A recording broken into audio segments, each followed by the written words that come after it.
Bonjour Pauline. Merci. Bravo. Pauline, vous nous aviez dit le week-end dimanche dernier, non, j'y vais juste pour apprendre à frotter encore et puis premier essai, coup de maître. Non, en plus, j'ai vécu 2 jours vraiment compliqués parce que j'ai été malade ces 2 derniers jours. Donc, depuis Strade Bianche, c'est vrai que j'ai pas récupéré totalement de ma chute et que ça s'est infecté au niveau de ma cheville. Donc, j'étais sous antibiotiques 2 fois et j'ai arrêté les antibiotiques mercredi et je suis retombée malade il y a 2 jours. Donc voilà, j'ai pas pu m'entraîner hier et j'étais pas sûre de prendre le départ ce matin. Finalement, on a vu que j'avais plus de fièvre, donc on s'est dit voilà, ça peut être bien quand même de prendre le départ pour pouvoir aider Marianne du mieux possible. Donc j'ai pris le départ, mais j'étais sincèrement pas au mieux. Donc voilà, après je me suis accrochée, je me suis dit c'est une course d'un jour. Demain tu pourras récupérer et puis voilà, c'est vrai que quand j'ai attaqué, j'ai surtout pensé à aider Marianne, en fait pour faire travailler les autres derrière. Et on voulait vraiment essayer de lâcher Lorena Wiebes pour pas que Marianne arrive au sprint avec Lorena. Et finalement, je pense que c'est un peu regardé derrière et ça a été bénéfique pour moi, donc c'est plutôt bien. Qu'est-ce que ça représente?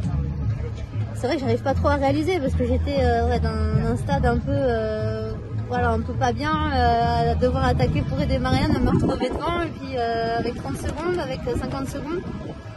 Après voilà, je me suis dit Pauline, tu t'occupes pas des écarts, tu vas à fond jusqu'à l'arrivée et dans tous les cas c'est bien parce que ça va les faire un peu travailler derrière et c'est tout bénéfique pour Marianne. Donc voilà, donc je réalise pas encore mais je pense que ce soir je vais prendre ampleur des choses et que ça va être assez incroyable ces prochains jours. Les pavés au final ça vous fait pas peur? Vous êtes capable de rouler sur tout? Non, en plus je suis tombée dans un des secteurs donc j'ai dû revenir.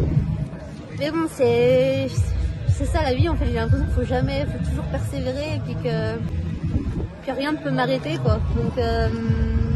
Donc voilà, je me sens en plus vraiment bien dans cette équipe, je sens que je suis épanouie, que j'ai le support de tout le monde et que ouais, j'ai juste envie de faire les courses avec plaisir et puis voilà, faire de mon mieux. C'est un certain Dylan Van Baarle qui avait attaqué en PVL il y a quelques années, ça vous inspirait?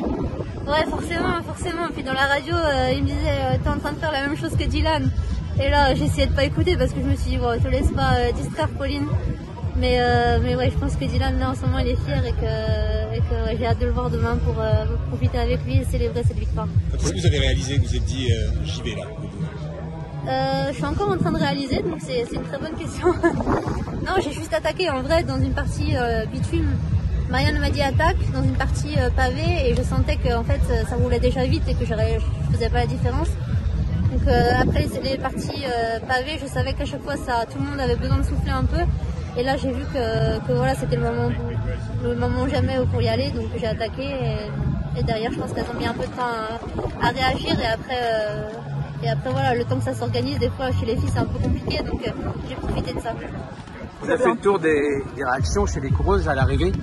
Tout le monde nous a dit que Pauline elle est à part, c'est un phénomène. Qu'est-ce qu'elle en pense Pauline? Je sais pas comment je dois le prendre. C'était positif. Oui, dans le point positif. Non, phénomène, non. Je travaille dur. Je pense que tout le monde travaille dur aussi, mais je pense avoir une bonne science aussi de la course non, je sais pas. C'est une bonne question Et est-ce que on regardait beaucoup savoir si votre expérience en cyclocross et en VTT pouvait apporter quelque chose sur les pavés? Est-ce que ça a été le cas ou est-ce que vous êtes senti naturellement? Est-ce que finalement ça fait la petite différence ou pas du tout? Sincèrement, ça n'a rien à voir parce que c'est vrai que là on avait beaucoup de vitesse, on arrivait sur les pavés avec beaucoup de vitesse. En VTT, on n'a pas autant de vitesse dans les parties techniques. Là, je pense que c'est vraiment, faut pas avoir peur en fait, faut y aller et puis je pense qu'il faut être lucide. Les moments où je pouvais récupérer, j'essayais de me concentrer pour vraiment récupérer, pour manger. Et puis je pense que c'est aussi beaucoup mental. Les pavés ils reviennent super vite les secteurs, donc en fait il faut toujours être dedans et puis voilà, se dire que ça sera fini au bout de 147 bornes et puis pas avant. Et vous avez douté quand vous avez chuté au moment de chasser derrière? Non, je me suis pas posé du tout de questions. Il n'y a pas une minute où je me suis posé une question. Même quand j'étais devant, je me suis même pas dit ça va revenir ou pas. Je me suis dit dans tous les cas voilà, elles vont travailler derrière et je fais le job pour Marianne et puis je suis même pas retournée une seule fois je pense, donc non, j'avais même pas peur de perdre. Mais j'étais contente de gagner. Merci beaucoup Pauline. Merci beaucoup.